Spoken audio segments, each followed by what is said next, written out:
Hi, good afternoon everybody, and welcome to the Co-op Credit Union Virtual AGM today.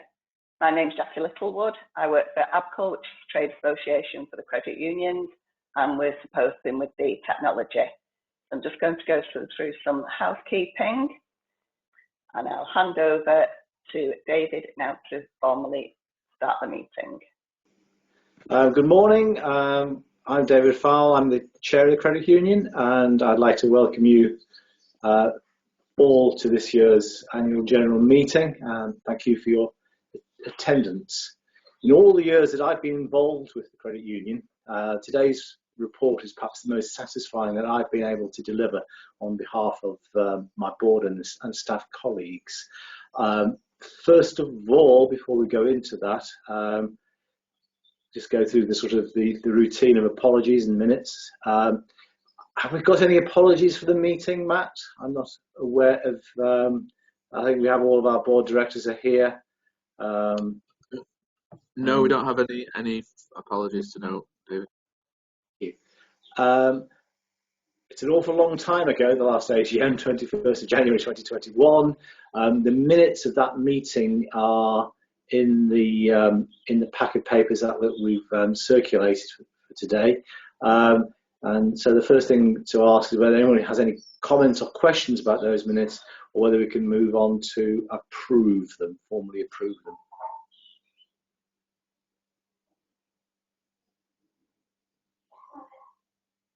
Okay, can we go to the vote, Jackie, for approval of those minutes? Yes, I can.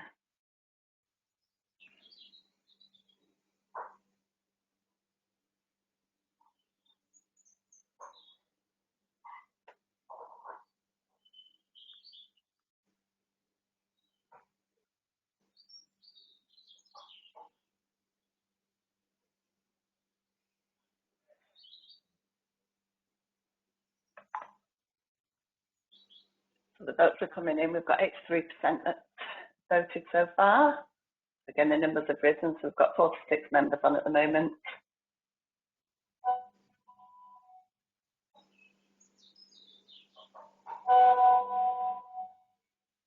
We've got 88% of those members that have voted, and it's a unanimous yes. Okay, thank you very much. Let's move on to the first slide.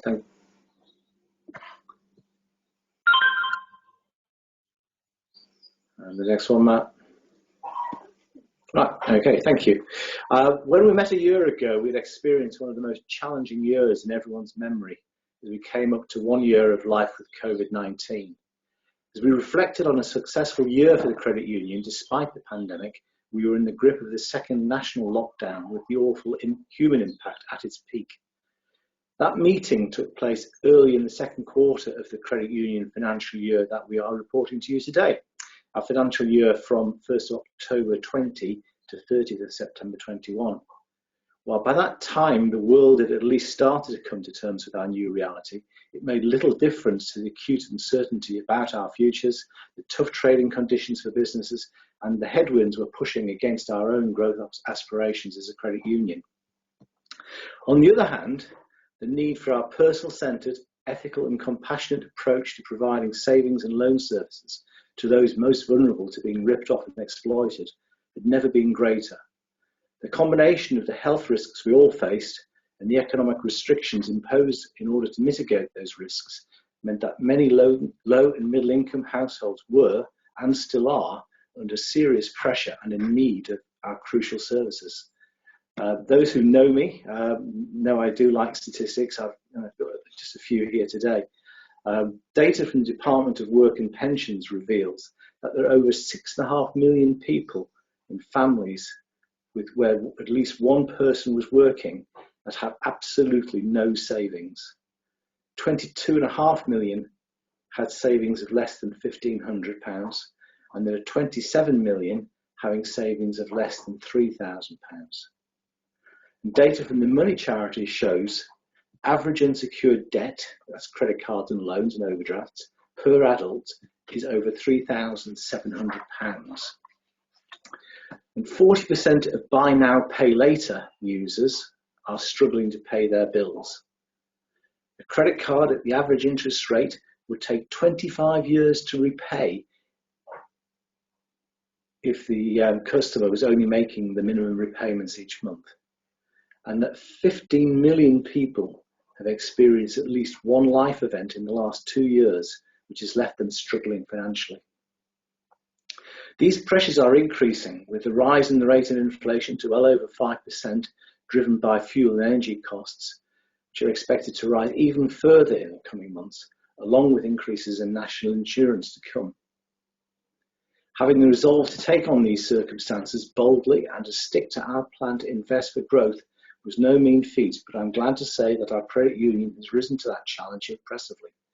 Our Treasurer's report, which is coming soon, provides more details on our performance, but highlights include welcoming over 1,700 new members, 27% more than last year, and overall membership grown by 8%.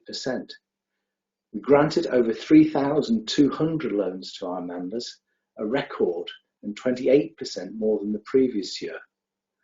The amount loaned was also a record, and overall the active loan group also grew by 28%. And this all resulted in a surplus of more than £65,000 for the year. And this was all achieved despite the operational and personal challenges from working at home for the team. And these are just fantastic achievements of which I'm rightly proud. The process of renewal investment that I reported to you last year has continued, and it has provided the bedrock upon which our results are grounded.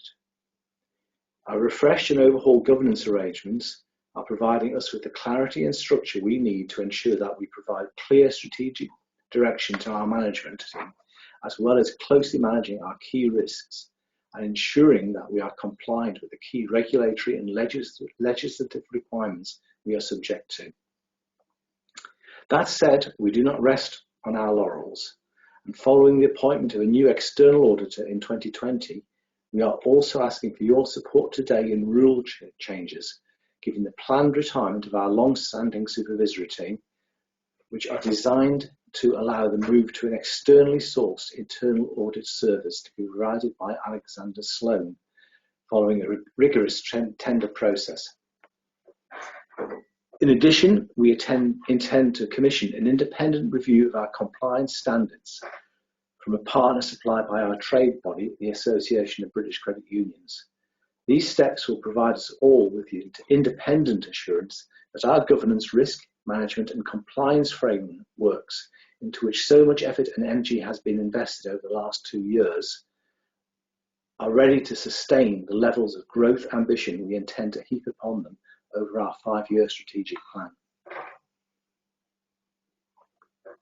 Before moving on to the customary thank yous and tributes, I wanted finally to touch upon something that we will be hearing about in much more detail later in today's agenda: the Purpose Project. Those of you that joined us last year will have heard us talk about this process of reflection and consultation which we were about to embark upon. And indeed, many of you may well have read about the process in our regular blog and responded to the survey we ran, or even got involved in focus groups and financial management app trials which took place in the autumn. Well, today we are publishing the output from that work, and we are all hugely proud of what has been achieved. What emerges from the process is a much clearer understanding of what we are all about and need to deliver as an organisation owned by its members and run for its members than we have ever had before. This provides us with a touchstone from which we can go forward in thinking about the kind of growth we want to achieve, and sets a framework within which we can ensure that we are meeting both our commercial ambitions and, more importantly, our social ones, and of course our responsibility to members. More on this to come later in the meeting. Finally, I would like to offer some big thank yous to those that have contributed to the progress we've made this year. To our staff team, Matt, Andy, Joel, Nicole, Matthew, Veronica, Joan and Katie, their photographs. Andy's is a very small one on the bottom right. Not sure why.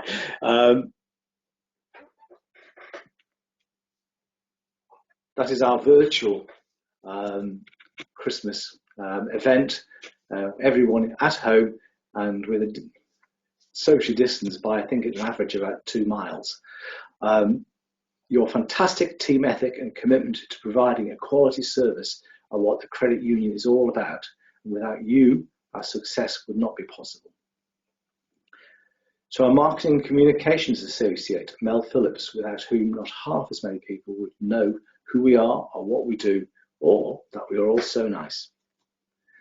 To the board of directors, old and new, David, Chris, Grant, Robin, John, Rebecca, Claire, Nisha, Peter, Lisa and Sam, whose commitment and generous giving of their time is fundamental to our continued success. And with a special mention for John Rudd, who stood down from the board last summer. And now to our outgoing supervisory committee. Next one, there we go. Charles Sim and Ken Jackson. We owe you both a huge debt of gratitude in tirelessly acting as the membership's eyes and ears for so many years. Thank you, chaps. And finally, to all of our many partners and supporters, not least of which the cooperative group, our primary employer partner and sponsor, whose recognition of our value and the support we offer to their people makes everything we do possible. I end with one special thank you. Rebecca Hamilton comes to the end of her term of office after 20 years of service. She has been a fantastic supporter of the credit union, leading and supporting the development of our credit policy and utilising her involvement in the group's member council to promote the credit union. There's going to be more about this later in the meeting. It only remains to thank you, our members, our owners, for your ongoing loyalty to the credit union. We are honoured and humbled to serve the cooperative sector with its many key workers who continue to serve the public in such difficult times. Thank you for all that you do. Thank you. Have a bunch of pictures of some members there with some of their testimonials, which I'll just leave on the screen for a moment for you to sort of glance at before we move on to Grant, our treasurer, with his report. Thank you all very much. David, before we do, there's a couple of questions in the chat that I just thought we might respond to now, if that's all right. Yeah. This is Matt. I'll put my camera on while I'm talking. So, yeah, a couple of people have just asked about the minutes from the last meeting and why they're only being published today and couldn't they have been published earlier. So I think they've been published today for a formal record as it's a standard part of the agenda that we vote and approve those minutes at this meeting. And this is a once-a-year meeting, of course. So it's true that they were only published this morning. However, I would just want to point out that we did circulate to all members the result of all of the key votes, clearly the dividend announcement, as well as the rule changes that were voted on last year, the elections and so on, shortly following last year's meeting. So this isn't the first time we've informed members of the result of last year's AGM. We did summarise the key output from last year's meeting by email shortly after that meeting. But yes, it is true that the full formal minutes were only published this morning. Okay, hope that answers the question. Sorry to interrupt there, David. On to Grant now.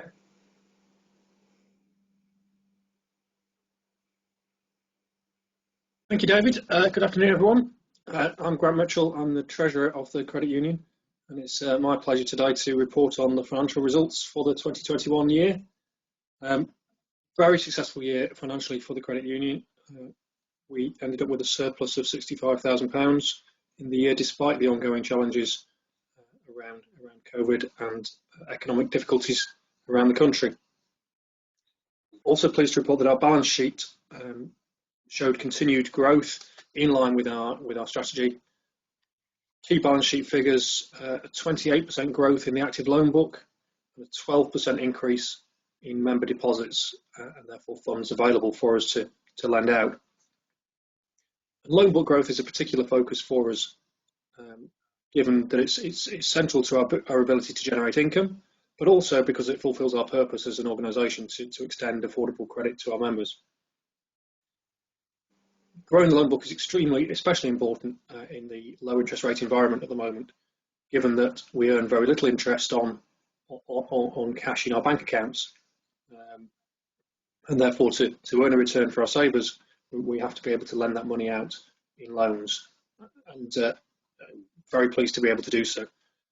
And we've grown this year the proportion of our assets that we've been able to lend out from 39% to 45% in the year, and increased our loan interest income by 36% in the year. So really great success of that growth strategy that we're pursuing. You might remember at last year's AGM we announced that we were discontinuing various fees, so the annual fee, the joining fee and the dormant account fee that we had previously charged. And whilst we were confident as a board that was the right thing to do, we had some concerns as to how that would damage our financial position. But very pleased to report that despite the loss of that income, deliberate loss of that income, that's been more than outstripped by the growth in our loan book and the growth in income from those loans. Loan book growth and quantity alone isn't the only measure of success, of course. It's also crucial that we maintain the quality of that loan book, so the assets we've created continue to provide an income and don't become a cost, an impairment going bad. But on this measure too, we can feel positive. The rate of impairment costs, despite that growth, has been very stable. Steady proportion of the loan book, about 3% of the loan book is impaired, and the charge as a proportion of our loan interest income has again remained steady at about 19%. Bad debt charges are our primary cost after our staff salary costs, and the main driver of volatility in our result. To some extent, a degree of bad debt is inevitable, given our business model and our mission to provide funds to perhaps those who might struggle to access them elsewhere. But we continue to invest in our credit control, our capability in that area to mitigate the key risk. In line with our business plan, we're also investing in our team, in technology, in marketing, all critical elements of achieving our ambitions to grow and develop. We're confident that those investments represent good value for money. We've maintained tight control on the cost to balance that longer term investment with short term profitability. And our operating costs in the year have increased by 11%, considerably lower than the growth in the loan book. We continue to adopt a provisioning policy which is more prudent than the minimum requirements imposed by our regulator, the Bank of England, and maintain that prudent position. And our capital ratio at 8.6% of assets exceeds the requirements of the Bank of England, minimum requirement of 5% there. So we've got a ratio of 8.6%, which gives us headroom to continue to grow in the future years. As a board and management team, as I've said, we're committed to pursuing a growth agenda. And in order to support that, that sort of five-year growth plan we've set ourselves, we do need to continue to invest to support that growth, and continue to take risk in that way. So it is important that we have that capital headroom. What that means for us is that we need to maintain that capital, and there's a balance for the board to strike in recommending a dividend for the year between supporting borrowers, being able to provide that capital headroom, maintain a prudent financial strength for the credit union, and rewarding our savers who provide the funds that we can then lend out. In light of that strategic focus and the continued low interest rate environment, the board is recommending a dividend for the year of 0.25%, which is the same as last year and in line with the current Bank of England base rate. Whilst in future years we do plan on offering a more generous rate, we believe that is the right recommendation for this year in light of the need to support our growth ambitions and maintain that capital strength at this stage. So we will come on We'll vote on that shortly. I think that concludes all I wanted to say. I think there might be a couple of questions coming through, so we'll answer those, and then I think we will vote to approve the accounts.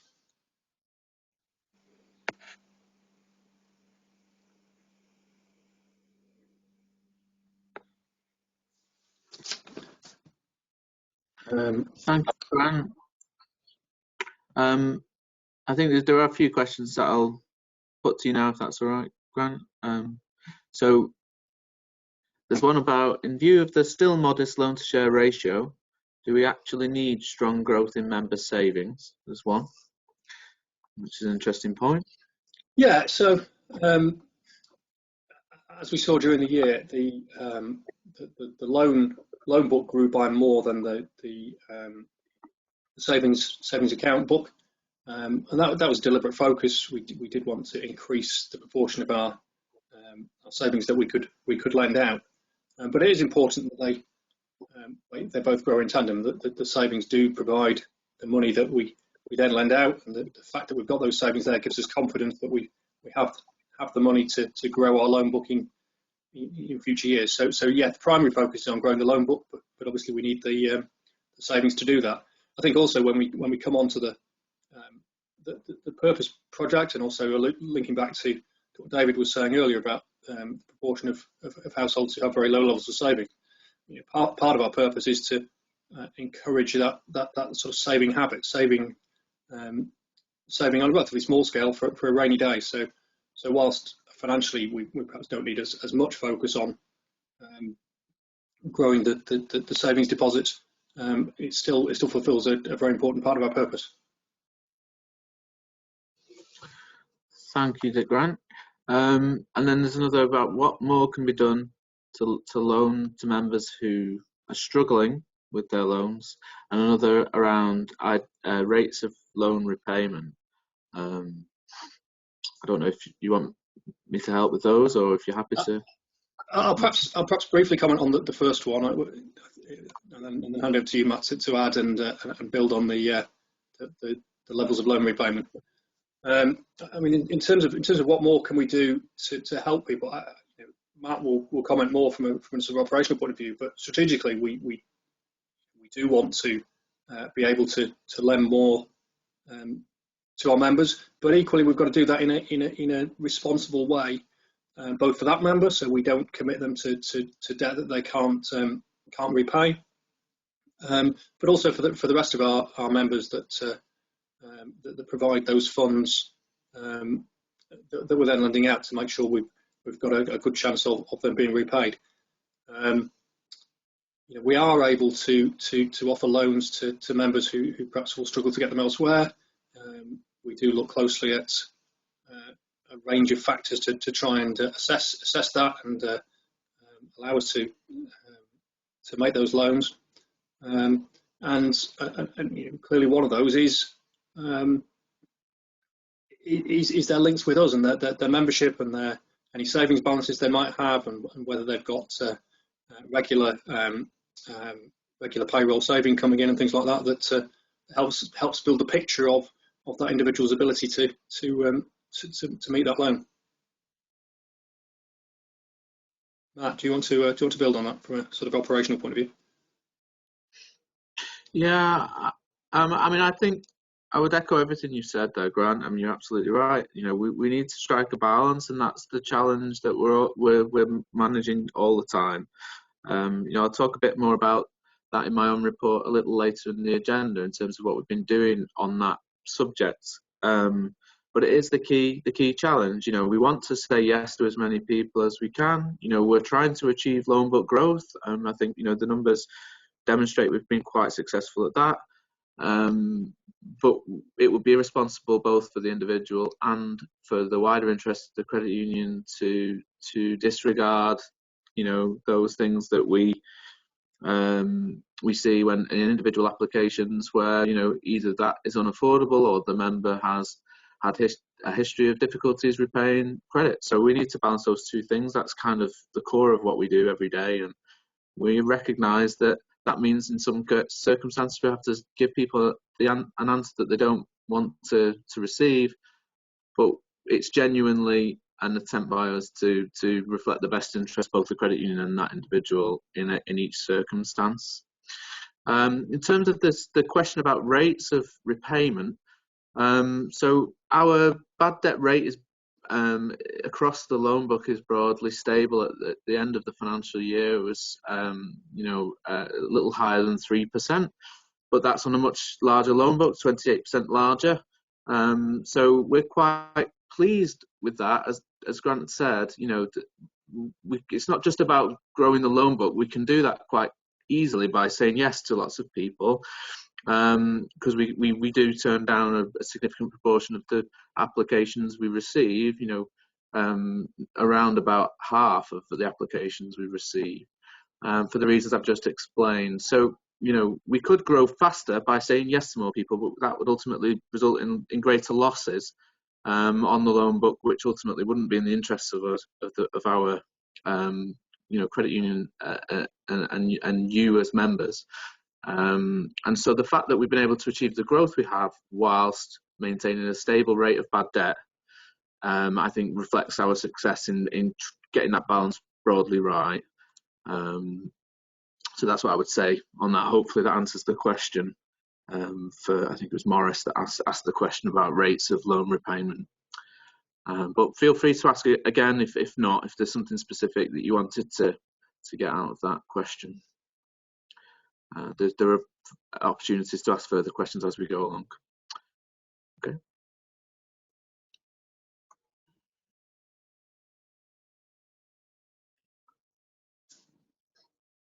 Okay, so I think that probably covers the questions. So I think I'm looking for the procedure. I think at this point I formally propose the approval of the accounts. I think we'll do the dividend next. I think. Do dividend first. Yeah. Okay.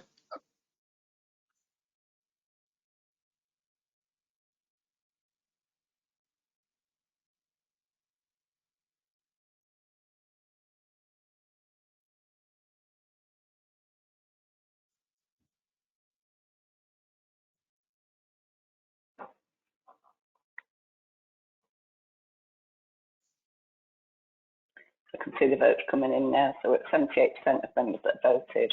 We currently have 49 members on the session. So we'll just give it a second or two.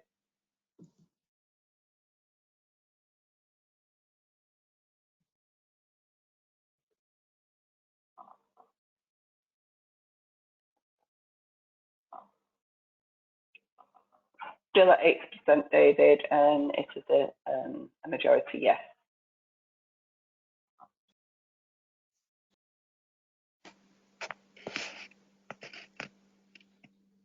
And just one question that's come in: when will the dividend be paid? Taking it's been approved.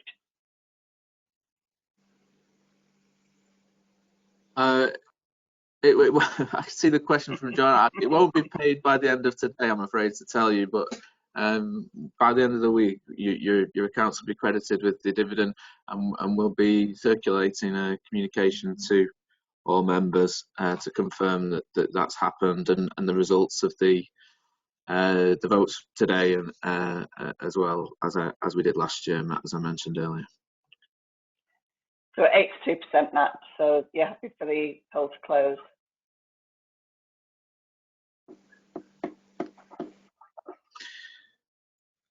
The 82% have voted. Was that? 82% of members have voted yes. Yeah, I think we give people 30 seconds more to vote, and perhaps before we close it. Yeah.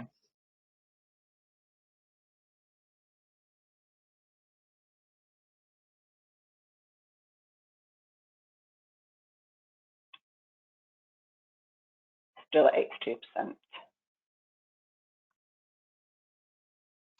Okay, let's close the poll then, Jackie. Thank you.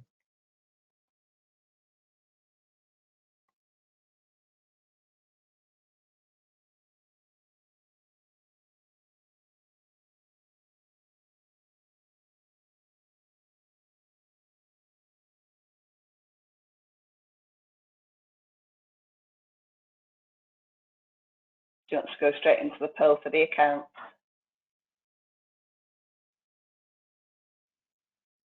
I think if he's available to speak briefly to them, I think perhaps if Mark, our Mark can come in, yeah. could maybe comment before we go to that vote.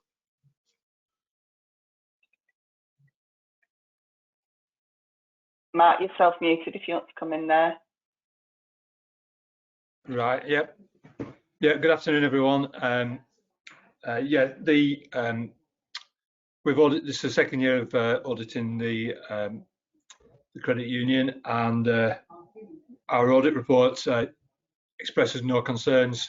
We look at things like going concern, fraud, compliance with laws and regulations, and we look at systems that the credit union operates throughout the year of operation, and we have no concerns, and we've given a clean audit report. And I think one of the good things is the growth that has happened in the credit union over the last 12 months.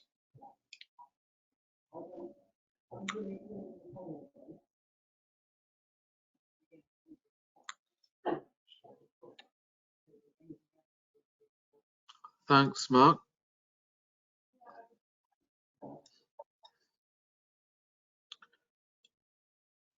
Are there any questions for the auditors at all for Mark before we go to the votes?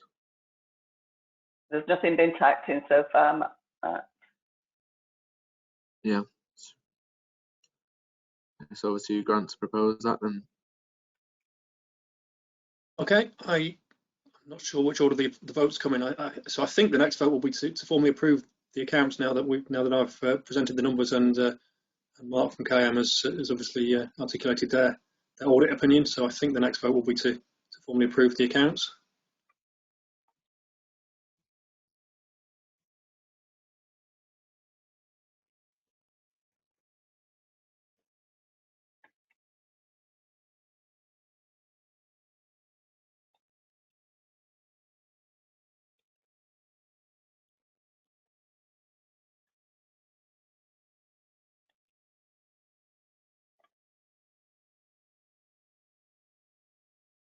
The results are coming through.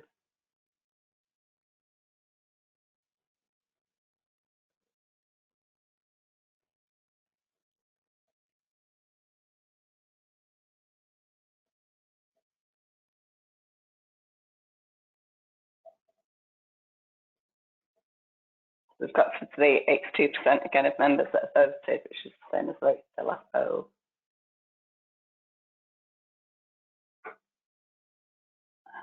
A couple more now.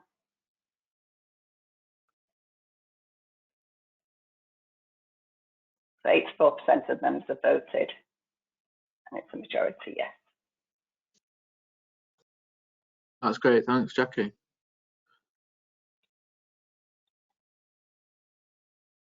Okay, thank you, everyone. So we've approved the accounts.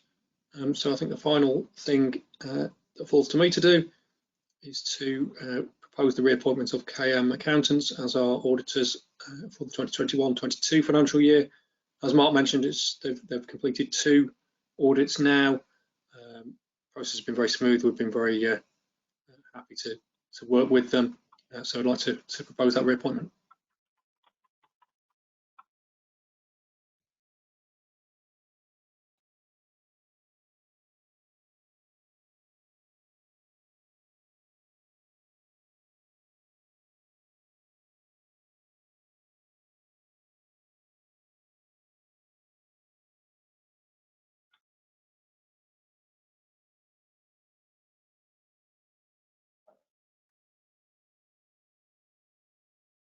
So the results are coming in.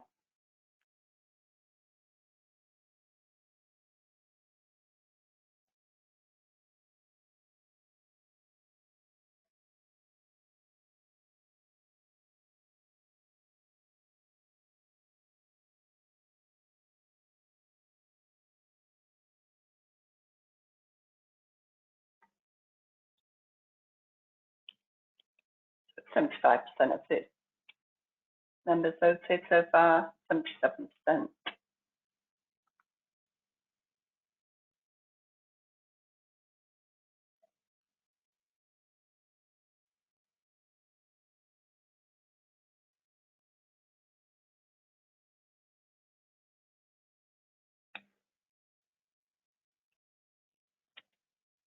Up to 80% of members voted so far. It is a majority, yes.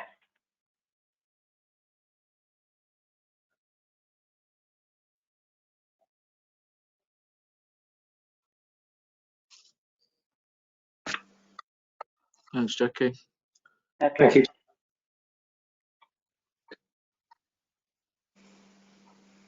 I think we're now over to you, Matt, for your executives report. Yes. Okay. Well, thanks everyone. Jackie, if you wouldn't mind, just letting me know if there are questions. I'm going to turn this off while I'm talking. So if you wouldn't mind letting me know if there are questions coming in as I'm going through, that would be great. Happy to answer them as we go along. Okay.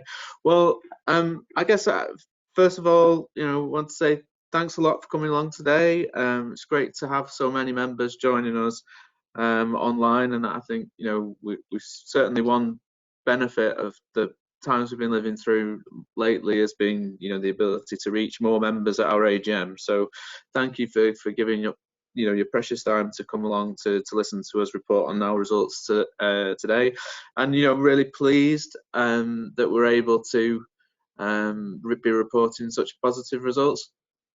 As David and Grant have already mentioned, considering the context that we've been living through, and the wider economic impact of the pandemic and the lockdowns and everything else, to have achieved the results we did in 2020, 2021 is really positive, and we're really pleased with that, and we really thank you all for your loyalty and support, without which we wouldn't have been able to do half as well. So first of all, thanks, and I guess it's been mentioned already, but in trying to achieve those results, what we've been keen to do is to invest, really. So when I joined the credit union January of 2020, the board gave me a mandate to pursue growth, and that's what we've been trying to do, and hopefully the results we've reported today reflect that. But in order to achieve that, we've been clear about our desire to invest, and we've been last year we reported on some new developments in terms of introducing the Nevo app for messaging services, for example, and some of the other kind of boring stuff that we did around infrastructure for our how the team interacts with you all, and the technology that you use, the computer that I'm using to talk to you today, and so on. We've been focused on investing in all of those things, and that's continued in the year that we're reporting on today.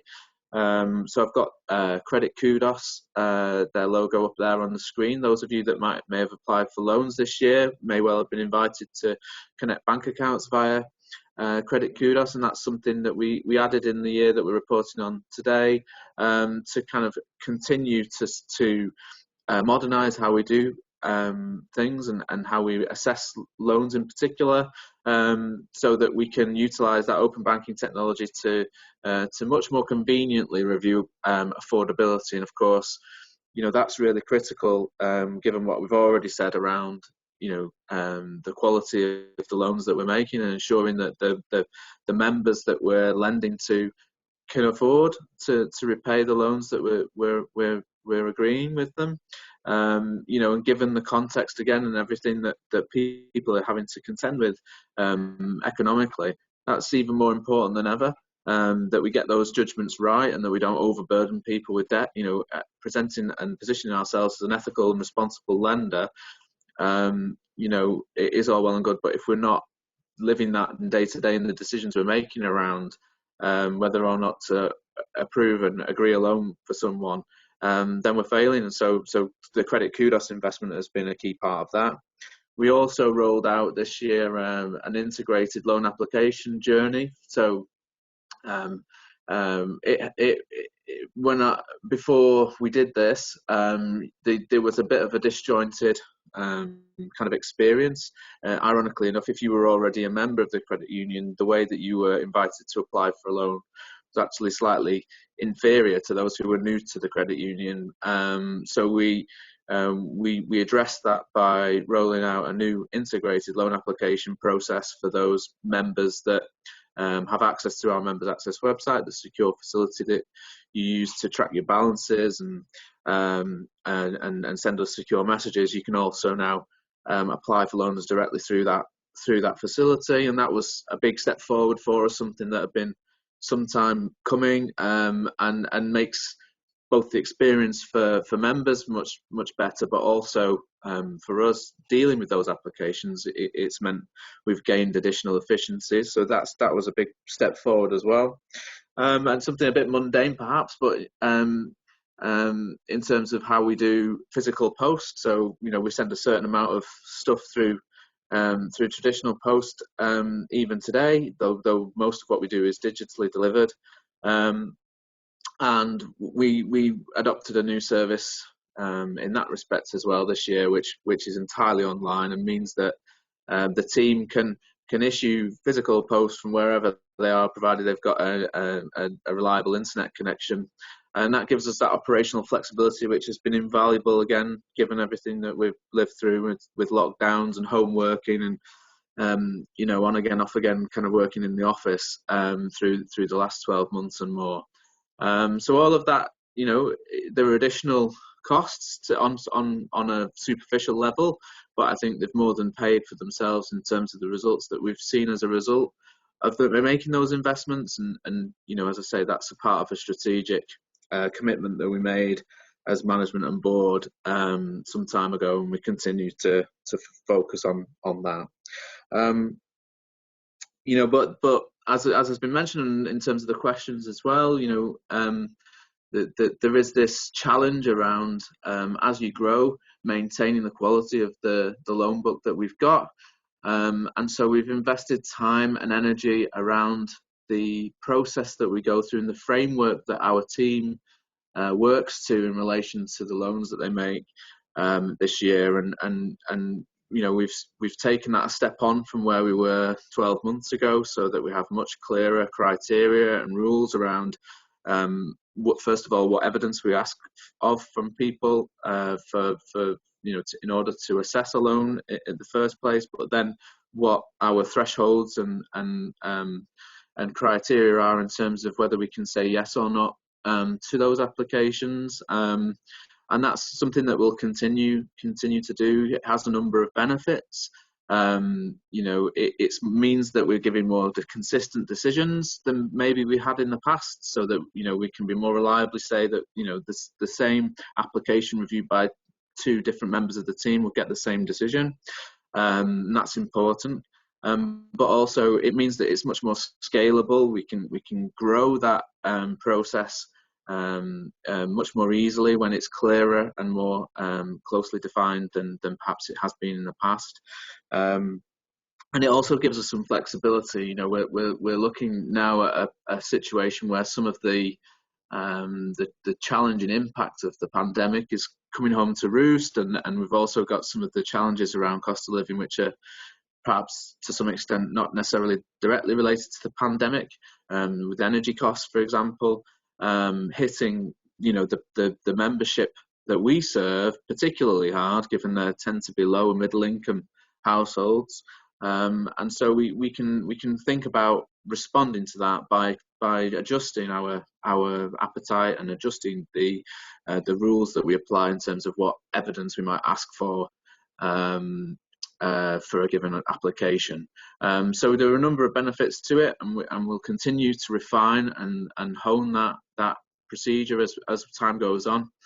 And the other thing that we've done this year in that respect is to invest quite heavily as well in time and energy and additional resource around our credit control procedures. So how we respond and how we support those people that have challenges repaying the loans that we've already agreed with people, and that's really important as well, especially, as I say, in this context of growth and with the wider economic context that we're operating within.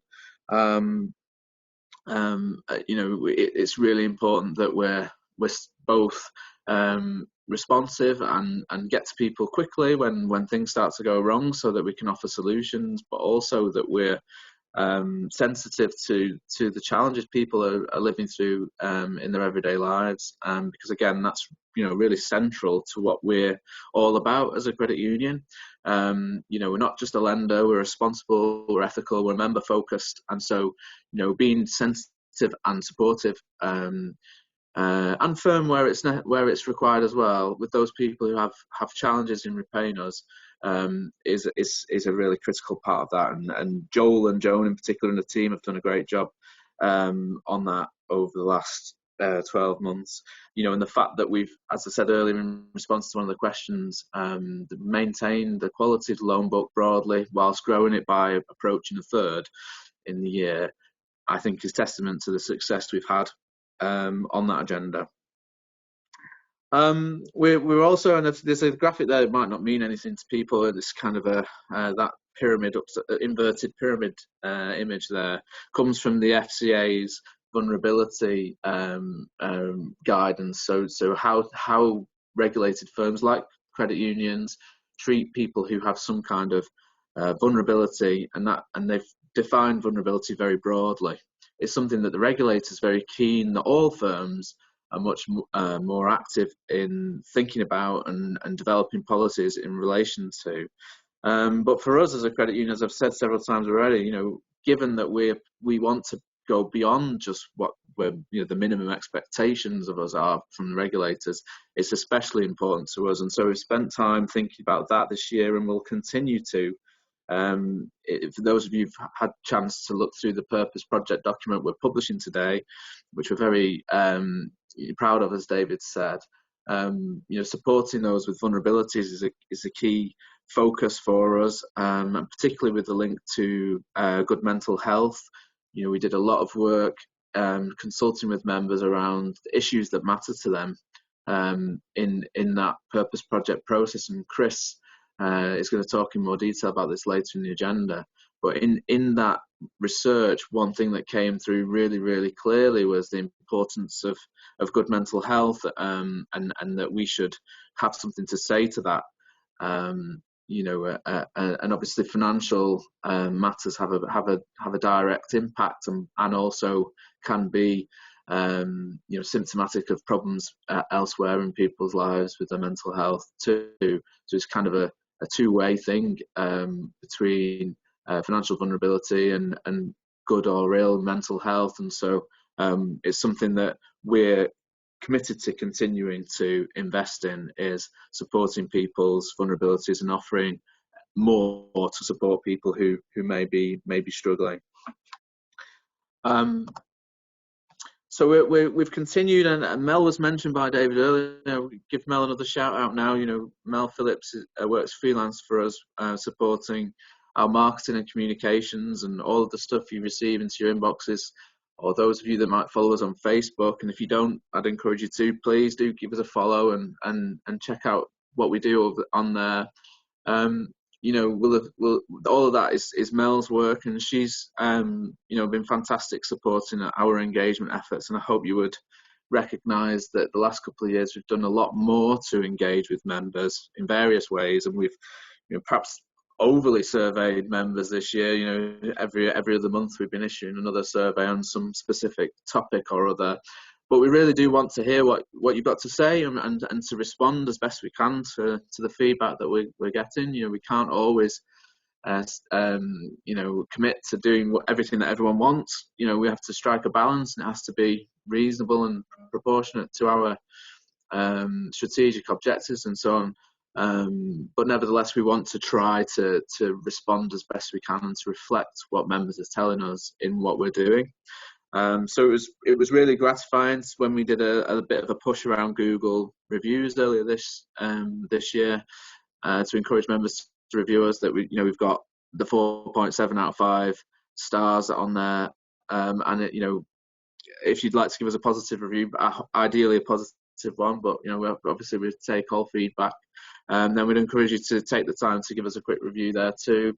And it's just another kind of indicator that we're hopefully doing a good job in supporting our members, and we were pleased to get that result. I've also got up on the screen a couple of logos from partners that are new to us that I wanted to mention briefly. again, this sort of comes out of some of the stuff we've done around the purpose projects that it keeps being mentioned. But we're committed to going beyond just our core offering of savings and loans to support our members' financial well-being. And so the bottom logo there, Invest, is something that we were really excited to launch just recently, earlier this month. In fact, is a free benefits calculator for anyone, member or indeed anyone who visits our website. It just kind of anyone can use it that lands on the website and wants to give it a go. And it enables people very quickly and simply to assess whether there may be benefits or tax credits income, universal credit income, that then they may be eligible for but not claiming. And there's some evidence from Invest and others in this field that shows that, you know, relatively low income working households are some of the most likely to be underclaiming. And we do see quite wide variations in the levels of benefits and tax credits income that our members receive when we're assessing loan applications, you know, through the credit kudos mechanism I mentioned earlier.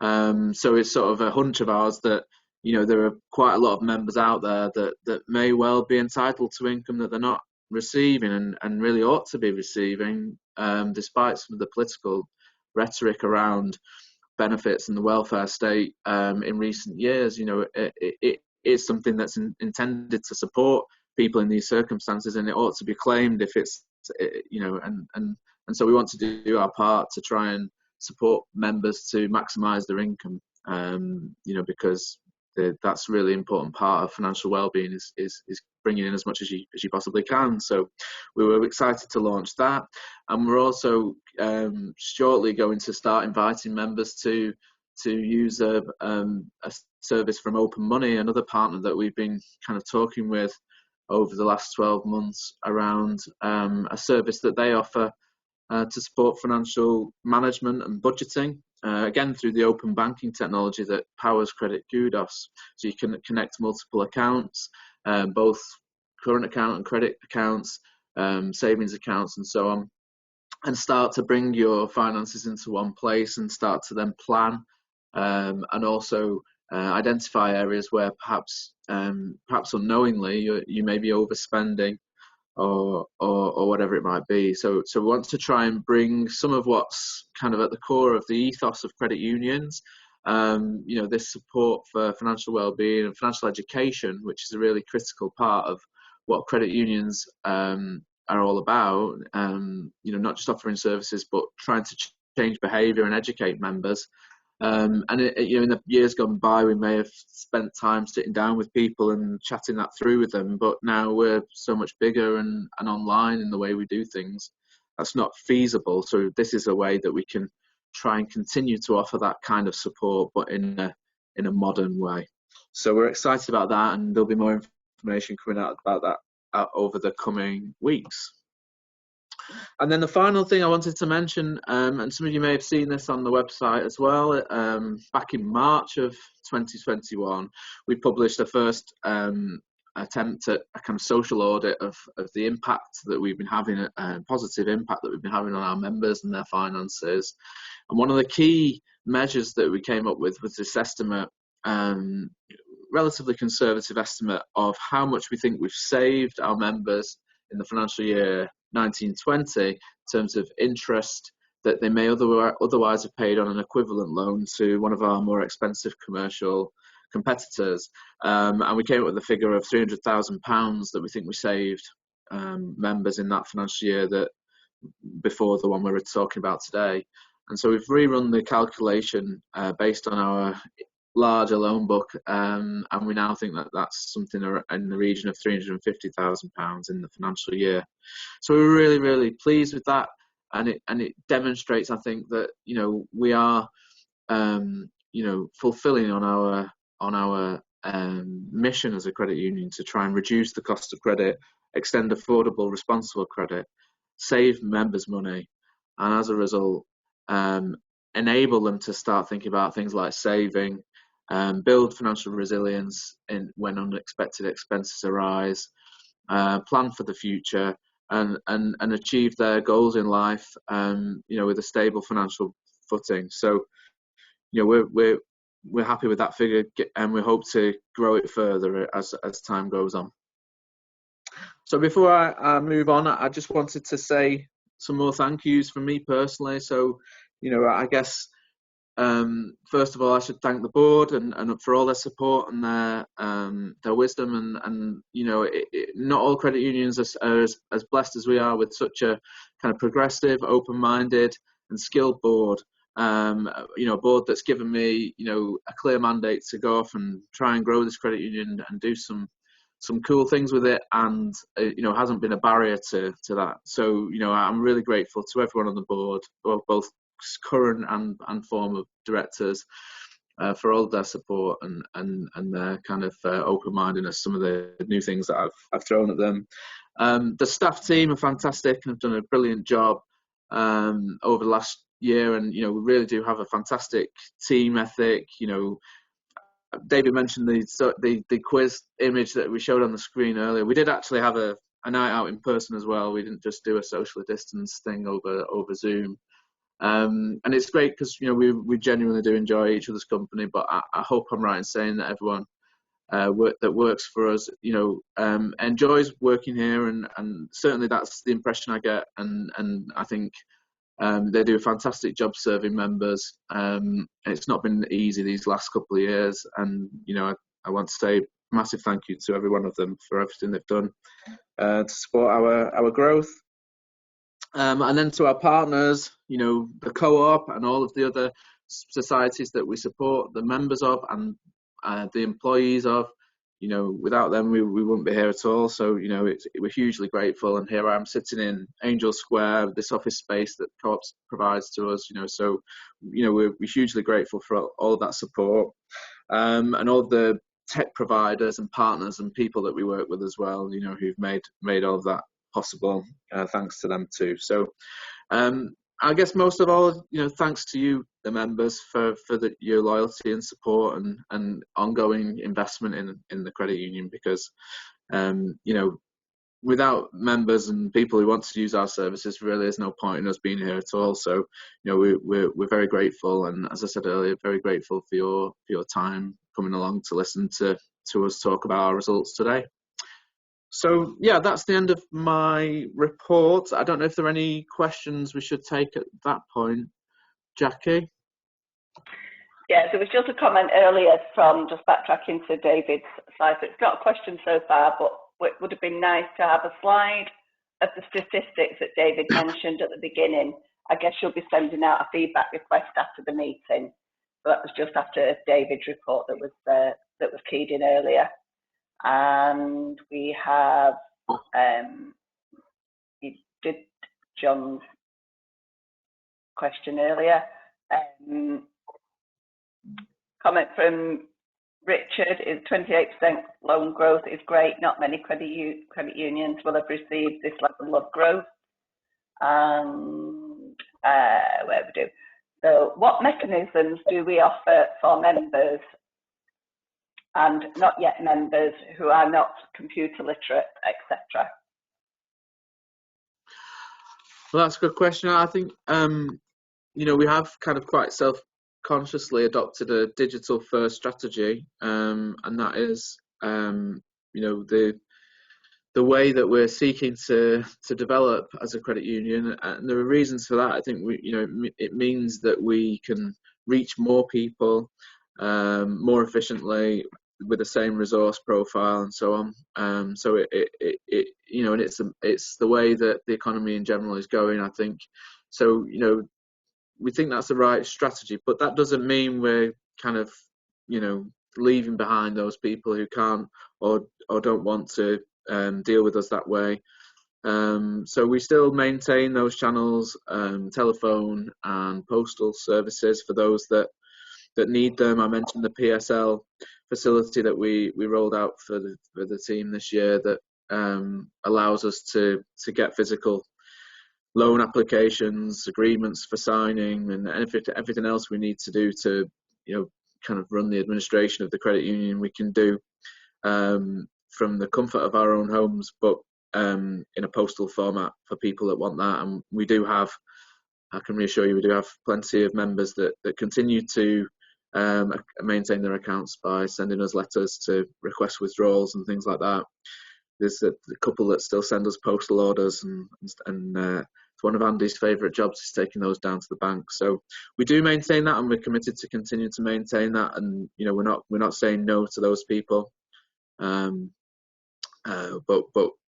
the future is online, and so that will be our primary way of delivering our service into the future. Thanks, Matt. I think just another one that just reflects that as well is just a comment that says, if you really want to hear what members think, you should use other methods of communications other than Facebook and social media. But you've just said that you do help members that are unable to use those methods. So another question was, why don't you give more advice on money budgeting and how you would be successful on loan applications? Yeah, I mean, I think I mentioned the open money facility. I don't know if that came in before or after that point in my presentation there. So we are intending, as I said, to offer that facility to members to give them a tool that they can use to budget, and that's one of the ways we want to continue to go beyond just our core offering to support that kind of budgeting and wider advice. I think in terms of how you'd be successful in loan applications, I know this questioner, I have spoken to him in depth about that very question. I would be open to talking to any member, and the team would, about the reasons why they may be unsuccessful with the loan application, the things we're looking for, and the ways in which they might be more successful in future. So I'd encourage anyone with that question in mind just to ask. We'll always pick up the phone and have a chat with you if you want to get a better understanding of those things. But come back to the point I said earlier. Ultimately we have to make a judgment in every case about what we think people can afford and what's in the best interest of the credit union in terms of the likelihood that the loan may not be a performing loan and may become a cost. And I appreciate that everyone wants their loan to be approved, but we have to balance a number of different interests there. Thanks, Matt. Just next question: how many CCJs have we triggered? What's our experience with IVAs? Okay, so I'm assuming that first question is about how many CCJs have we triggered, as in have we judgments we've obtained for members who haven't repaid us. I mean, the number is very small. It's only in a handful of cases that we get to the point of taking people to court. It's part of what we've been doing in reviewing the credit control work that I mentioned in the presentation there. Is trying to refine how we do that, and really we want to avoid getting to that stage in as many cases as we can. We do take people to take people to court where we feel that we've no other option, but it is a last resort. So it's relatively small numbers. We have done some work in the last year changing the partner that we use, the legal partners that we use to do that work for us, and we think we've got a better balance now than maybe we've had in the past. In terms of IVAs, that's sort of on the other hand. Of course, when someone enters into a formal insolvency arrangement like an IVA, our ability to enforce the debt, is waived as part of that process, so we couldn't seek a CCJ in those cases. We are seeing an increase in that across the piece, and that's something that lots of other credit unions are experiencing, other creditors as well. It's something that we're supporting APCL on in relation to representing the interests of the credit union sector. I think one of the really problematic things that we are seeing more and more of is what we would argue are missold IVAs.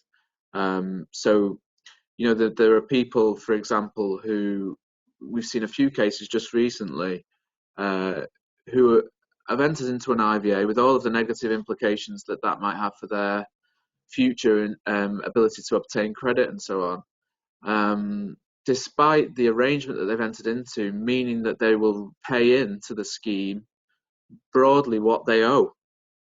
But of course, the company that arranged the IVA for them takes a big chunk of that, and the creditors therefore receive less. So if the idea is this is debt relief, arrangements that see the debtor pay back just what they owed anyway demonstrates to us that that is not in the interests of the debtor. They're being offered in the interests of the firm that advised the individual. Now, that's not the case in every circumstance, and there are circumstances where insolvency is the right solution for people, but we're concerned that it's been sold to many people as an easy way out of a problem that and the downsides for their future financial prospects are not properly explained, and so really what we're working with ABCL to deliver, and we're supporting ABCL's work on, is proper regulation of the companies that offer these solutions, which currently is not the case. It's a self-regulatory system. I think that's the least we could expect, given the implications that these things have for people. So yeah, it is a worry for us, and we do see more than we've ever seen in the past.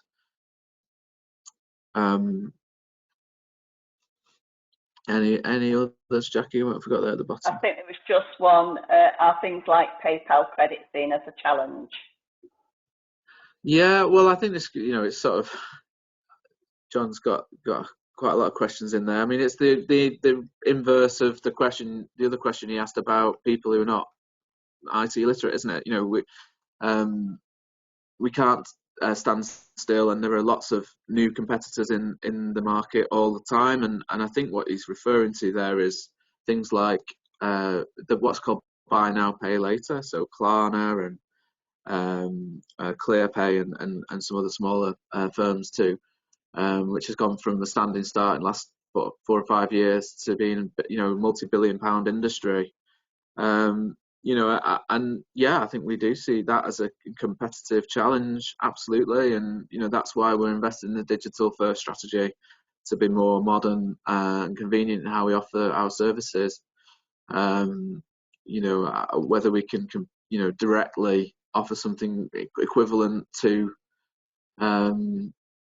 those people is probably unrealistic, but on the other hand, we can offer our services more conveniently and more accessibly online, and that's what our focus is on, and we're also exploring where we can offer new products and services too. I know there's a project around things like credit cards for credit unions, for example, that's going on in the wider sector, and there's people like the Fair for All Finance investment organisation that's keen to expand responsible credit, that's also looking for candidate credit unions and other lenders to work with to innovate and create new responsible credit products.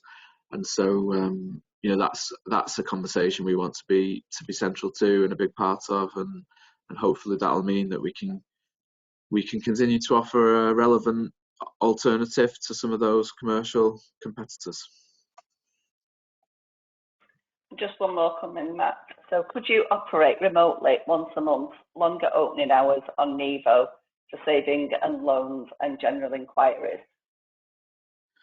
Could we operate longer opening hours?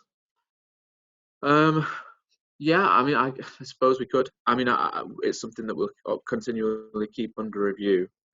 I think we have a pretty good response rate though, operationally. So,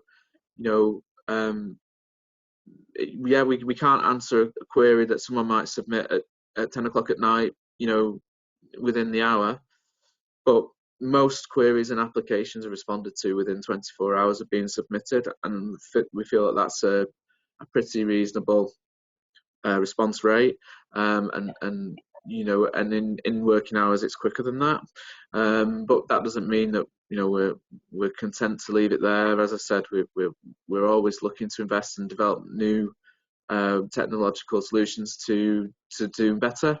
The members access facility that you've got now that we didn't always have enables you to get key account information, for example, 24/7. And we have got plans, which I won't go into now, but to continue to build on that and improve even further in terms of how we compare to some of the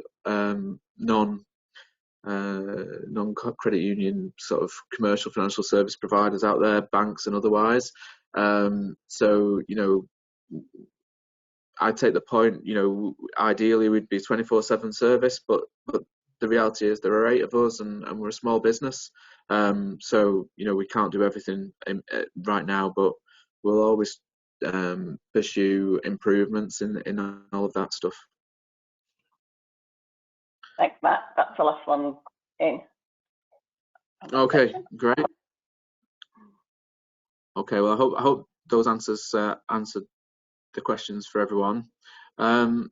So now moving on in the agenda, we have the committee report. So there's a space now to ask questions of the committee chairs.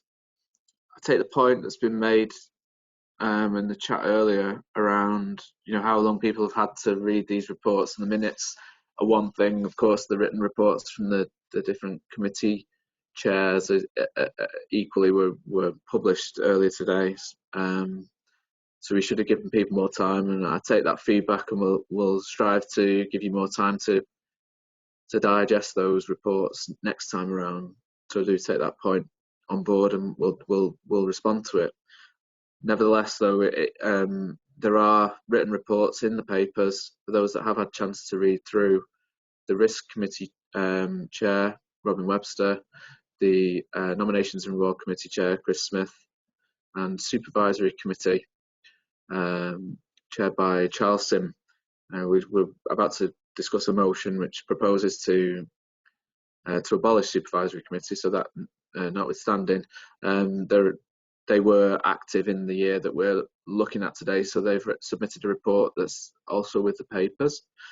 So I'm just kind of filibustering to some extent, give you a chance to type a question out if you've got one on any of those reports. I can either respond personally, or I think all of the chairs, I'm hoping, are online as well, and we can give them the floor if they may want to add to what I might say. Any questions coming through? Questions? I'm not seeing any at the moment. Anyone got a question on any of those reports? Of course, we can take questions afterwards, and we'd be very happy to if anyone who hasn't had a chance to read the reports but subsequently reads them and does have a question, you can get in touch with us. My email address was, I sent out those reports earlier on from my personal email address, so you can just respond to that directly if you want to ask a question. You don't have a chance to now. Just one question So from in there. Yeah. What's the main risk to the credit union? Is Robin? I'm just checking through the attendees. I know there's a chance Robin may not have been able to make it. Is Robin online? Check for you. Yeah. Robin Webster. Robin Webster. Yeah, Robin. I don't know if Robin could be given the ability to speak to that question, and if he's Robin, are you there? Could you mute yourself if you can hear us? Yeah, you just self-muted there, Robin.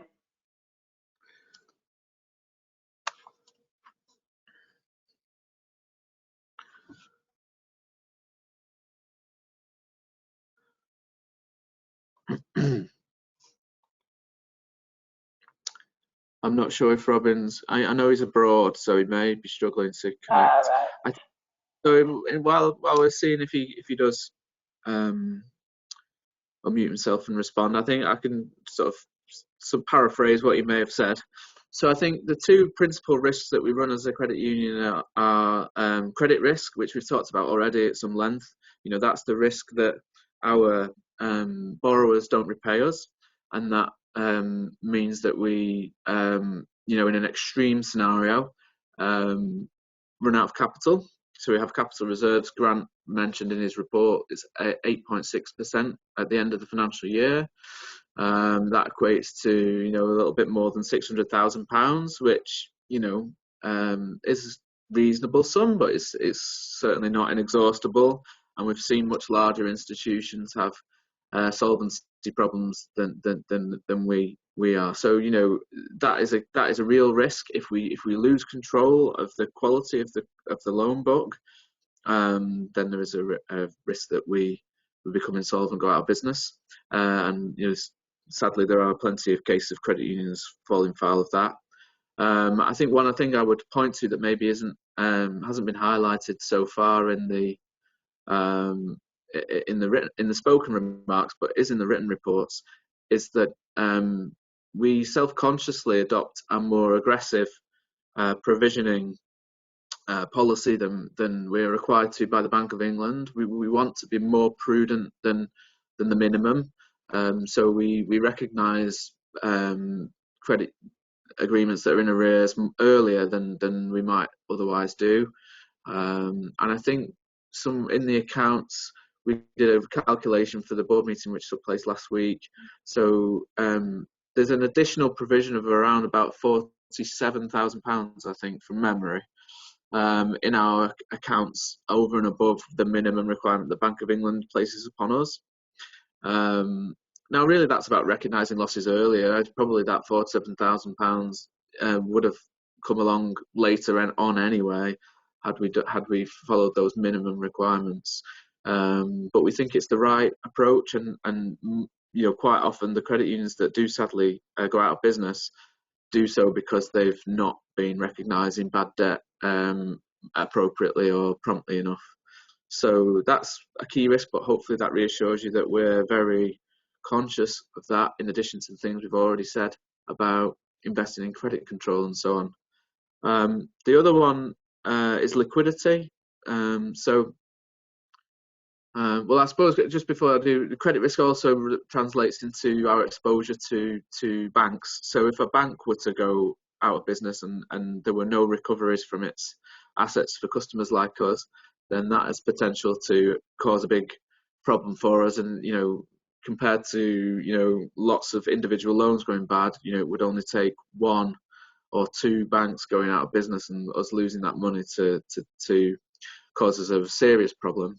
And so we manage that by managing our exposure to individual banks and limiting what we invest in any one bank, to mitigate the risk that it's unlikely, given what happened, more than 10 years ago now with the financial crisis, ultimately none of those banks were allowed to go bust and no one lost any money, at least not the customers of the banks. Of course, taxpayers had to put money in.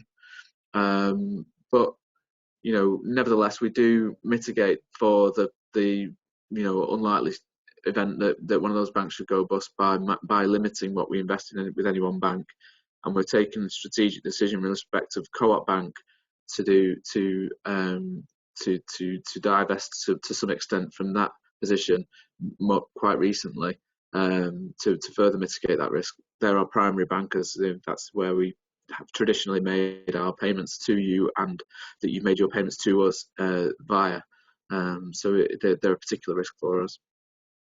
And then the other one is liquidity, as I say. So we don't have a balance sheet issue with liquidity. As we've already said, our loan to asset ratio, although it has improved, and it did breach the 50% marks recently, which is a big improvement from where it has been in the past, and we want to see it higher still. It does mean that half our balance sheet is sitting in banks, so we don't have an issue with liquidity from that perspective, but we do place our funds in order to get the best possible return. We place them over terms with the banks. So we might say put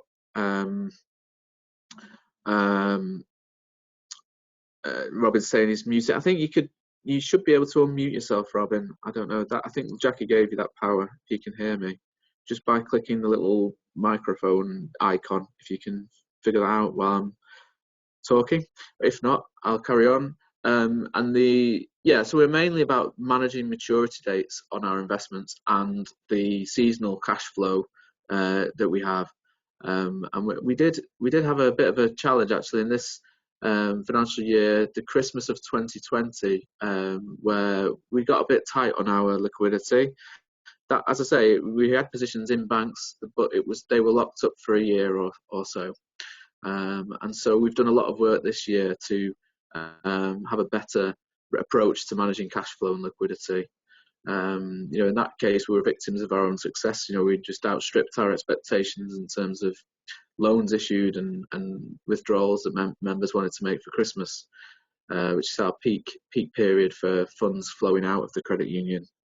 So we're managing that much better now, and we've got a much more sophisticated approach to that other big key risk, which is liquidity. So hopefully that answered the question. It looks like Robin's not going to be able to. I think you might get me now. Oh, hello. Hey, just in time. Thanks for that, Matt, and I think you answered that very comprehensively. The thing that I would also add, I mentioned it briefly in my report, is that we do undertake what is called a number of stress tests on the financial position of the organisation, whereby we kind of stand back and say, well, what's the worst thing that could happen here? Whether it's something like a large increase in bad debts, or suddenly a run on member deposits, or some operational failure where our systems are down and things like that.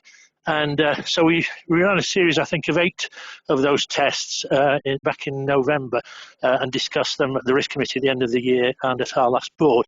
And I think the way I think about it is that we're pretty well positioned to withstand these stresses. And if they're sudden events, we've got options for recovery.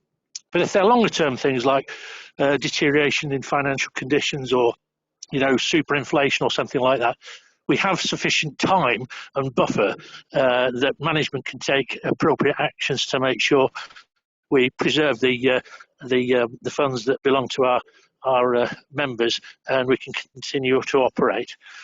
So, and I would just add to the fact that, of course, we are regulated by the Prudential Regulatory Authority, who sort of keep an eye on what we're doing through the financial returns we submit to them on a regular basis. Thanks. Thanks, Robin. Can we move on to the motion now, Matt? I think. Yeah. Okay. Thank you, Robin. All the way from France there, I think. So it's good of him to answer that. So yeah, so we're moving on to the motion. So we've got one motion for you today, which is something that we kind of alluded to in the papers last year. And this is something that's kind of a transition that this credit union sector more widely is making. Lots of credit unions are taking similar steps in respect to the supervisory committee. So if you remember last year, we had a motion which you approved in respect of subcommittees of the board, which removed the credit committee structure and instead in its place gave the board a responsibility to establish subcommittees that respond to the particular challenges that the credit union has, and the particular requirements that we need to meet and so on, and then to manage those things, and then report back up to you annually. So we've had that section of the AGM just now with the written reports and the questions on risk. So that was a precursor to what we're proposing today, and I think it was a planned move. So the supervisory committee members, Charles and Ken, we showed you images of them earlier on in the agenda. They told us a few years ago now that they felt that they were getting to the point where they personally wanted to retire from doing the role on a voluntary basis. But more than that, they felt that as the credit union had grown, and particularly with the pressures that have been created with homework and so on by the pandemic, that they felt that they were struggling to offer an adequate and effective internal audit function for the credit union. And whilst the supervisory committee structure itself is not a legal requirement, internal audit is a requirement on us as a credit union. We have to have an effective internal audit function from a regulatory requirement point of view. So we'd kind of planned that we would try and make this transition as they naturally came up to what they stated was their desired kind of retirement date, to move to a model where we have a committee of the board, the audit committee, which had its first meeting outside of the financial year we're reviewing today, but in October of last year, to coincide with the external audit of the accounts that Mark and his team were conducting. And they will oversee an internal audit function delivered by a professional firm called Alexander Sloan LLP initially. That's the firm that we've identified, should this motion be successful, to deliver this for us. And so they will conduct thematic reviews of various things like our credit risk management, for example, and make recommendations via the audit committee to the board to make changes to policy procedure and so on. And that is the model that we propose to move to. And if you've had a chance to read the reports, the written reports, Charles, the chair of the supervisory committee, has endorsed this move in his report. So we think this is a logical step for us as a credit union to move away from this kind of traditional model of the supervisory committee, which is organised voluntarily, to a professional internal audit function overseen by the board. And the rules that we're proposing that you approve today, the changes to those rules at least, essentially strip out of the rule book all references to the supervisory committee. And so that all of those functions that the supervisory committee performed historically, which were only ever shared with the board anyway, will revert to the board, and then the board will be accountable to you, the members, and to the regulators and other stakeholders, solely, rather than sort of that being shared to some extent with the supervisory committee. We did get some feedback in advance of the meeting in relation to this proposal, which was in respect of the effect of this on the expulsion mechanism. So there is a facility in the rules for us to expel members in certain extreme circumstances. I'm not sure if we've ever done, certainly not in my involvement in the credit union. I was on the board before this role, so since 2017, have we ever actually expelled a member from membership? It's something we would only ever do in a very kind of worst case scenario, or as a last resort measure. And it is something that the rules still provide a facility for that expelled member to appeal. But it is true that this change would mean the supervisory committee, of course, not existing anymore, wouldn't have a role in that. So I've got a question there from one member in relation to the composition of the committee. So it's made up of directors chaired by the treasurer, the terms of reference are agreed by the board. I know there's a question that's sometimes put about the level of independence of this committee, but we believe that this is, the professionalisation of this function has more value than the notional independence of the existing committee. As I say, the supervisory committee themselves felt that the current model was providing an inadequate internal audit function given the growing size and complexity of the credit union. So that would be my response to any point about independence. It may be that this model doesn't have a formal independence that the supervisory committee did, but it does mean that we have a professional service delivering a rigorous internal audit function, which currently is not the case. So unless there are any other questions, I guess we could put that to a vote, because it implies a number of rule changes, quite a number, because supervisory committee is referred to in lots of places in the rules. There'll be a 2/3 requirement for passing this motion. There's a question about the cost. What's the cost of Alexander Sloan LLP? So we have some flexibility on cost, John. So we can commission them for as many or as few days work as we want, and they have a kind of day rate that they charge. But we've budgeted in the accounts a cost of about I think it's about £5,000–6,000, which will cover what we've planned to do in the coming year. And it should be noted that though the audit committee haven't made a report this year because they weren't functioning in practice in the year that we're reviewing, at the next AGM there will be a formal written report from the audit committee, and it will contain details of the internal audit work that was done and the themes that it covered and the findings and so on.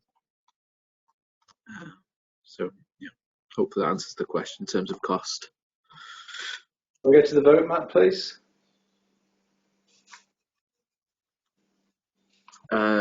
Yes, I think there's just one question about how is the board accountable to members.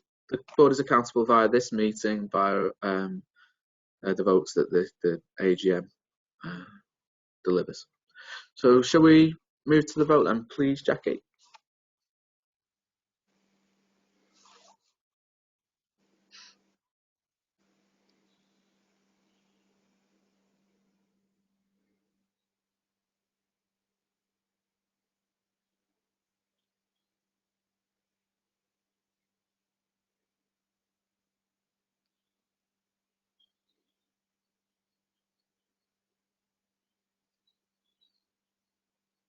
We're at 77% of members that voted. If we can get up to the 8%. Yeah, please do vote now, guys. Should we leave it till a minute and a half past, Jackie, before we close it? If that's all right. Yeah, that's fine.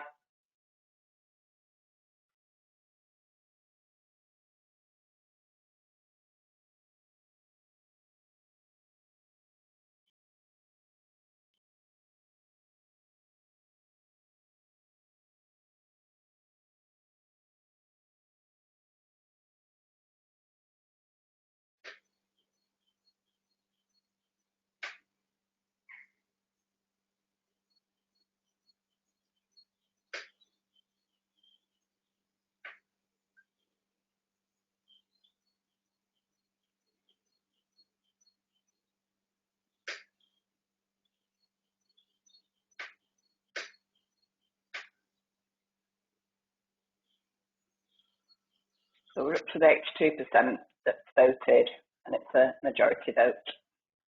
Is it 2/3, Jackie? It's 97% yes, 3% abstain. Thanks, Jackie. Thank you.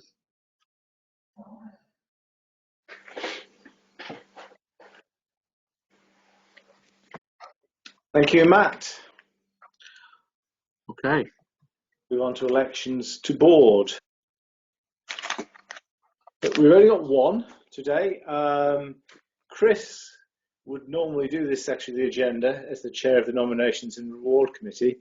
However, it is Chris who's up for re-election. I think, as many of you will know, Chris has been involved with the credit union right back to the very beginning. He is he is the life and soul of the credit union. He's been, without him, we would not exist. He has, over all those years, he has been a tremendous supporter, a tremendous leader, and a tremendous source of counsel, I think, for everyone who works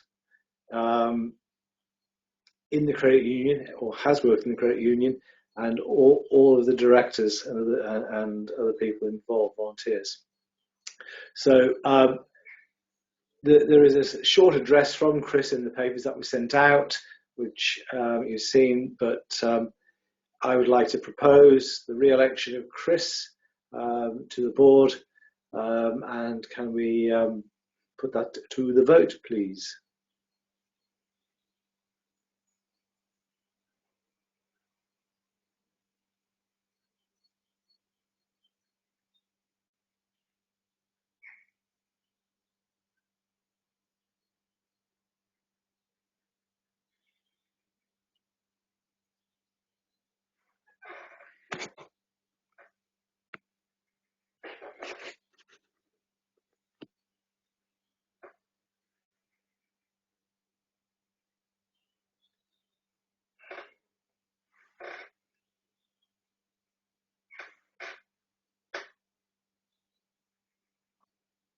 So we're up to 82%, and this is a majority vote for Chris. That's great. Thank you very much.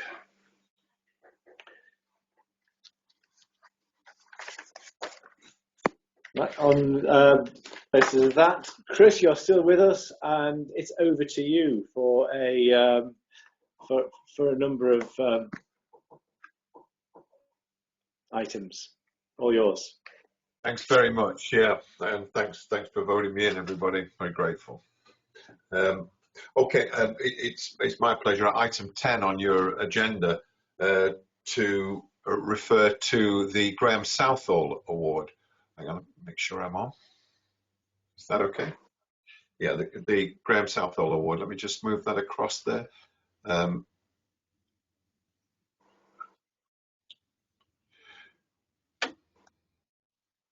The Graham Southall Award, and you can see his picture up on the screen there. Graham was our founding secretary, and regardless of what David said about me, I still maintain that if it hadn't been for Graham Southall, there would never have been a credit union. And there's his values and the way in which his cooperation inspired us all was something that after he died in 2019, we decided that we would create this award, and this award really is a way of making sure that we never forget that passion and those values that Graham Southall epitomised. And each year we choose someone that's been a supporter of the credit union, a member, it could be a director, or it could be a whole range of people that we've acknowledged. And this year, we wanted to recognise someone that was being our company secretary, and she was an excellent company secretary, and she recently retired from the board. But her name is Claire Dalton. She's still very involved with the cooperative group. Claire has those values and principles that when we think of Graham Southall, Claire is someone that is exactly the same person in terms of how she's a cooperator and the power of collective working. She's a tough taskmaster. She was great having her as a secretary. She didn't let us off. She made us do all sorts of things in terms of adherence to policy. She was a really wise director and generous in her help, and always there, always had time for the others. So for all the hours of voluntary work that she gave and all the effort for the credit union over, I don't know how many years, it must be 20 years or so that Claire had been involved in one way or another, this is our way of recording that we will always record that we cherished you, and you will hold you in our hearts even longer, Claire. And it's a big thank you. So the award this year goes to Claire Dalton.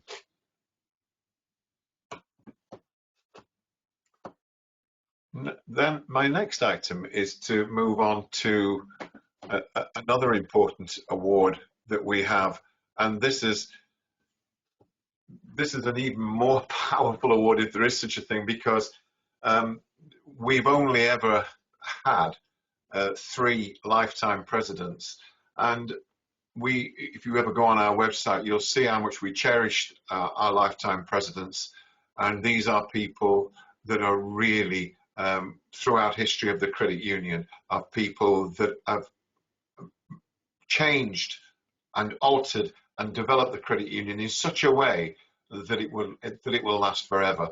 Rebecca Hamilton gets our award as the 4th lifetime president, she has been a cornerstone of the credit union in terms of lending, successful lending as well.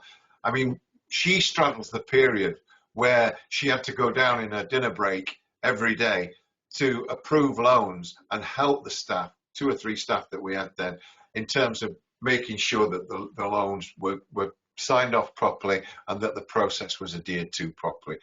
But then she did more than that. She realized how much more the system and the process could be improved.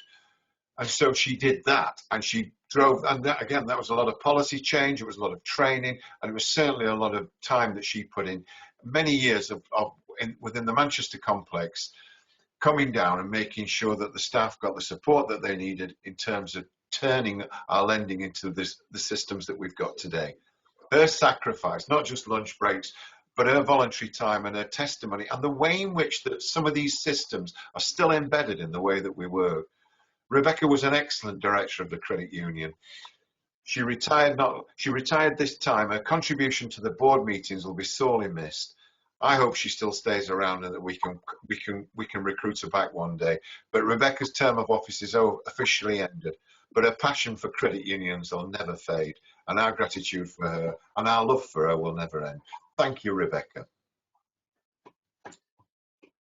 And then that takes me, that was item 11 on the, so we've done 10, 11, and the item 12 now is the Friends of the Cooperative Family Credit Union, or as everyone knows it, the lottery. And this year we've addressed the lottery in terms of making sure that it is really fit for purpose. We've gone over and we've now created a brand new set of rules for the lottery. In terms of all the policy areas that we've tried to tidy up in the last 12 months, lottery was one of the things that we've addressed. The lottery still remains independent and it still has its own committee, but we think it's appropriate as a board that we bring to you the attention that the lottery is in good hands. We've got a set of accounts that we can share with you at any time. I'm not sure if we're going to put them up on the screen or not. No, we're not. But the Friends of the Cooperative Family Credit Union have made some interesting changes as well. One of the changes are that we were a bit vague as to whether directors and employees of the credit union could be a member of the lottery from now on. As of the last set of rules that we published about a month ago, that can't be anymore. So, and also we're very cautious about the fact that the lottery doesn't lead anybody into any form of debt. You can only have a maximum of 10 goes per month, so there's a £10 limit on every person. It's still very popular, still very successful, and it's lovely to see people winning in the Isle of Scilly and the Orkneys and all over the place, and we get people involved in it right throughout the country, and I'm always pleased to see it. And I never got a chance to win, and while we were directors and we were all moaning about the fact that we never had this dilemma where what we're going to do if we win, because I never won. But anyway, so the Friends of the I offer to the Friends of the Cooperative Family Credit Union. The actual accounts are with your papers if you want to look at them. Very simple accounts, and those accounts. We are registered, by the way. We're registered with our local authority where we're based, which is Manchester City Council. We're a registration fee that we pay annually. They require returns from us for the lottery every year, and also they require the accounts, separate bank accounts run by this as well. And that, Chairman, brings the item 12 to end. And by all means, if anybody's got any questions about these issues, please drop them into the questions now, and I'll try and answer them in a moment. And that takes us to item 13. Chris, if I could just jump in, so I think there was a question on the lottery. How many participants are there in the lottery is the question. Now, I'm hoping. Well, that's a good question. I'm not exactly sure of the answer. So I'm hoping that one of my colleagues who's listening in can feed me the answer, and I'll shout it out at the end if that's okay. I think it's several thousand, but we'll double check and let you know a bit later on, John. Thanks. Good. And then, if everyone's happy, I move to our item 13, which is defining our purpose, and which is the conclusion of our purpose project, which you heard trailed already. You will remember that we announced at the last AGM that we had been doing some soul searching, and it was great because we've got several new board directors, and it was a great time for us to actually ask ourselves, well, what is our purpose? And because the new directors themselves were asking, well, you know, what is our purpose? And what was interesting was you got as many answers as you were directors and were volunteers. So we thought, well, perhaps even though we've been going over 20 odd years, why don't we just revisit what our purpose is and ask ourselves what it is that we're supposed to be standing for? So we put together a project team, a great project team, and they all enthusiastically dived in on this. And there's a full report that Matt is going to make available to everybody, which outlines everything that's available, all the outcomes from that project team. But in a nutshell, we decided that there were 5 aspects to our purpose from here on. And other than our bottom line, which determines whether we make a profit or we don't make a profit, whether we pay a dividend, or whether we successfully lend money to our members, or indeed we successfully run savings for our members. On top of all that, we felt that there was a purpose to the credit union that was more than that. We now believe that we have every right on behalf of our members to campaign. We believe that we should have a code of conduct that can be observed by our members. We believe that we should have certain social goals in mind when we put our strategy together as a business. We need a mechanism to ensure that we've got cooperative principles at heart when we, again, look at our strategy and indeed the way in which we run our businesses.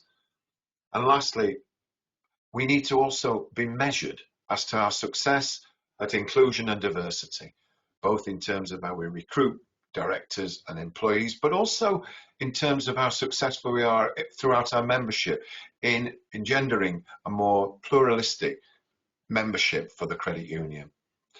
So we now have a position where, after lots of surveying of members and focus groups, really good fun focus groups with members getting involved, giving us their views on what we were trying to do, it was great because, you know, we did all this work, and at the end of the day, it was our members saying, you know, what it is you just help people. So we now have adopted the new strapline is that the cooperative credit union, we help people. But if anybody asks us how we help people, we now will have a different story other than saying that we help them with savings and loans. We now will be able to say that we campaign on their behalf, and we have other measures by which you can measure it, that you can measure annually, or even interim as well. So what we will do is every year we will now produce a form of audit of how well we're doing from a social goals point of view. Matt, can you help me out with anything else that I've just forgotten? Oh, Matt's got, oh, this good. Could put some more fat on those, yeah, please. Yeah, so we've got this slide here, but as Chris said, the document we've published alongside the papers today, it's also available to download in the meeting handouts if you haven't had a look at it. I'd encourage anyone to have a read, but this slide kind of summarises what we're committing to, and yeah, it's there for you to see. So we've got plans in respect of all of those 5 headings. Our overarching theme, as I've mentioned earlier on, is around mental health and well-being, and how financial well-being interacts with that particularly. So, you know, we recognise we're not experts in mental health in general, but we want to do everything we can to support good mental health in relation to how it interacts with debt and other financial issues, and hence the things that we've been talking about in terms of new tools and so on that we're going to offer. We're going to create a new Inclusion and Innovation Commission of Members, which will meet annually to explore these questions of, you know, how we can ensure that we're as inclusive as possible, but also how we can innovate to ensure that we're doing that. So, you know, we want it to be about being relevant and modern, as well as representation. And we'll monitor and publish the diversity of our membership in a way that we don't currently do. We're going to commit to the Fair for All Finance Affordable Credit Code of Conduct, Code of Practice, I think it should be called, which is an industry standard benchmark around good practice in terms of the kinds of credit that we offer, and it's a publicly available document, and we're going to publish annually how we think we fare against that standard as well. We've talked about the financial education tools already earlier on today, in terms of the benefits tool, open money, and potentially other things in time. We've got these commitments in terms of social goals around supporting the vulnerable members within our membership, but also we want to set benchmarks which are broadly in line with where we are now in terms of how much of our loan book and how much of our savings book we want to be represented by relatively small value accounts. And I think the reason for that is that we know that for people looking for a grand or less to borrow, or with relatively small amounts of saving, they're underserved, generally speaking, in the wider market. And those people tend to be those that are most likely to be ripped off. And so we want to make sure that, as we grow, we don't grow by moving away from those groups. Instead, we want to commit to maintaining at least at those levels that we're at now in terms of those kinds of services. And then, finally, on the cooperative principles, we've focused on 3 of the 7 cooperative principles in particular. Cooperation among cooperatives, that's both working collaboratively with other credit unions and pursuing collaborative work across the credit union world in order to offer a better service to you, our members. But also as a co-op credit union, of course, we're supporting other types of co-ops as well, and the people that work for them and the members that own them. So we're focused on that and continuing for that to be our focus as strategically. We've talked again about education, and that's another principle of the cooperative principles. So ensuring that we do as much as we can to educate members in financial matters. And then, concern for community, which of course is reflected in everything we've just said around committing to all these social aspirations alongside our business objectives. So, quick run through of what we're committing to today. And good old Andy Davies just told me that we've got just over 1,900 members in the lottery at present.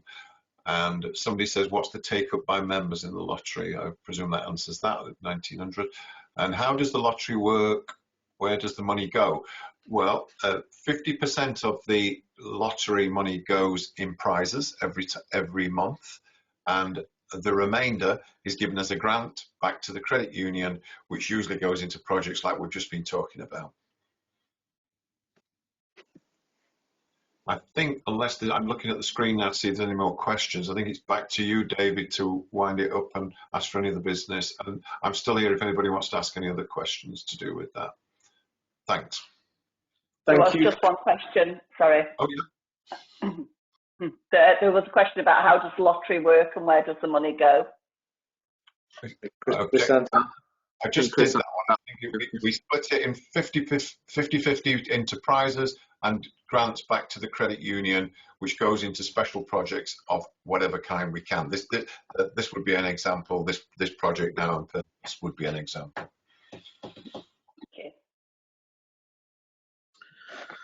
Okay, thank you. Thank you, Chris. Thank you, Matt and Grant. I'll speak today, and Mark and the auditors, of course. So that's the end of the agenda. Do we have any other business that anyone would like to raise, or any other questions that anyone would like to ask?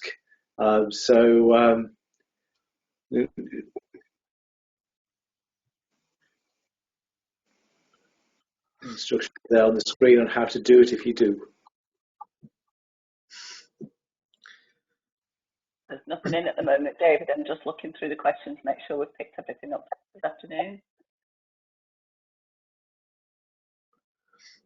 I'd like to confirm that I think John was asking about my yacht fund, but I'm afraid to say I don't have one of those yet. So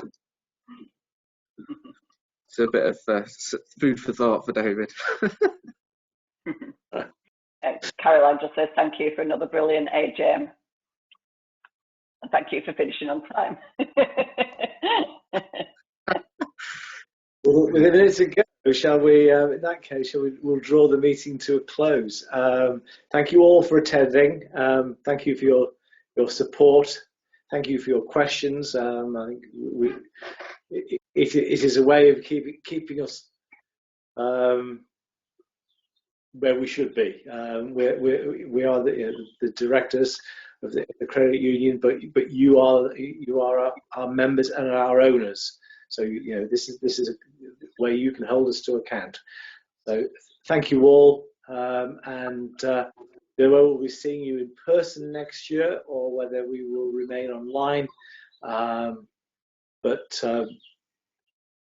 best wishes for this year to you all, and see you again soon. Thank you very much. Bye-bye. Thanks, everyone. Goodbye. Thank you, everybody. And to leave the AGM, if you click into your control panel, it's the top right-hand corner. It's File, Exit, and Leave Webinar. And thank you for joining us. To leave, it's File in the top right-hand corner of your screen, Exit, File, and then Leave Webinar. And I'll help some members along.